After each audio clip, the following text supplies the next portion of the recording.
और मैं आपको बताना चाहता हूं, अगर यही टेस्टिमनीज आज से 17 साल पहले मुझे सुनाई जाती तो मैं ये कहता कि ये सारे लोग झूठे हैं, ये सारे लोग खरीदे हुए, ऐसा कुछ भी नहीं होता। मैं कंप्यूटर इंजीनियर हूं,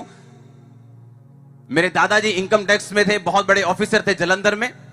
और जब उनको कैंसर हुआ तो लोग प्रार्थना करने के लिए उनके पास आए, बोले कि प्रार्थना करेंगे तो परमेश्वर इनको छू सकता है और चंगा कर सकता है। मेरे माता पिता ने हाँ बोली कि ठीक है, आप प्रार्थना करो इनके लिए, और अगर आप कुछ कर सकते तो करो।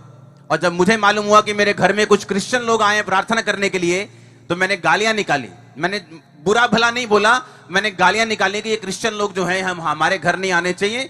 क्योंकि हम हिंदू लोग हैं, हम सिख लोग हैं, हमारा इनके साथ कोई मैच नहीं बनता। ये अंग्रेज लोग हमारे देश को भी दो फाड़ कर गए, और जब चले गए तो धर्म भी अपना छोड़ गए कि हम इनके धर्म को माने, और जाते जाते भी ये अपना बीज हम में डाल गए। ऐसी मेरी थिंकिंग थी। अगर यही टेस्टिमनी मुझे पहले आप दिखाते तो मैं बोलता नहीं, ऐसा नहीं हो सकता, से पहले जैसा कर। लेकिन मैं आपको एक ही बात बोलना चाहता हूं,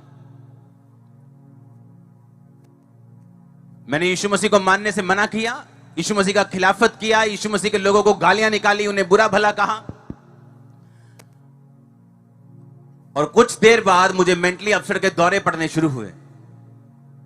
फिर डॉक्टर के बाद डॉक्टर, वैद्य के बाद वैद्य, जगहों के बाद जगहें, और जब मुझे कुछ समझ नहीं आया कि अब मैं करूं क्या, और जब मैं नशे मेरे इतने बढ़ गए और मैंने फैसला किया कि मैं नशे की ओवरडोज लेके कौन सा नशा करूंगा वो डिसाइड कर लिया, कहां ओवरडोज लूंगा, किस गाड़ी के नीचे आऊंगा, विधिपुर फाटक में जाऊंगा, वह पूरा जब इंतजाम कर लिया, और जिस दिन मैं अपने घर जा रहा था वापिस कि मैं अगले दिन में 1-2 दिन में मैं सुसाइड करूंगा, जब मैं घर वापिस गया तो मेरे बेडरूम में वही क्रिश्चियन लोग बैठे हुए थे जो मेरे दादाजी के लिए प्रेयर करने आए थे। लेकिन इस टाइम मैं टूट चुका था, बिल्कुल बीमारी से बिल्कुल खत्म हो चुका था, रोता था अपने फैमिली को देखे कि मैंने इनको छोड़ के चले जाना है, मेरा कोई भी इलाज नहीं हुआ, डॉक्टर्स हार चुके हैं, न्यूरोलॉजिस्ट बड़े बड़े इलाज करके देख चुके हैं, मेरा कोई इलाज नहीं हुआ। उस टाइम वो भी कपल, वो भी लोग जो खुद हिंदू घराने से थे, उन्होंने मुझे बताया कि प्रभु यीशु मसीह किसी धर्म या जात के नहीं है, अगर तू यीशु मसीह को मानेगा, अगर तू बाइबल पे यकीन करेगा और बाइबल को पढ़ेगा तो जानेगा कि एक भी बार बाइबल में ईसाई धर्म नाम का शब्द तक नहीं लिखा हुआ, बाइबल में एक भी बार ईसाई धर्म नाम का एक लाइन तक नहीं लिखी हुई। बाइबल में परमेश्वर का जिक्र है और इंसान का जिक्र है। अगर तू परमेश्वर को अपना दिल देगा, अपना जीवन देगा, वो तेरे पैसे नहीं चाहता, वो कुछ नहीं चाहता, वो तेरा दिल चाहता है। अगर तू अपना हार्ट उसे, अपना जीवन उसे दे देगा, अपने गुनाहों की माफी मांग लेगा, तो परमेश्वर तुझे हील कर देगा। मुझे इतनी समझ नहीं थी कि गुनाह क्या होते हैं, पाप क्या होते हैं। मैंने कहा ठीक है, हीलिंग की बात मुझे समझ आ रही है, मैं आपका हीलिंग की बात को समझता हूं, ठीक है, मुझ पे प्रार्थना करो।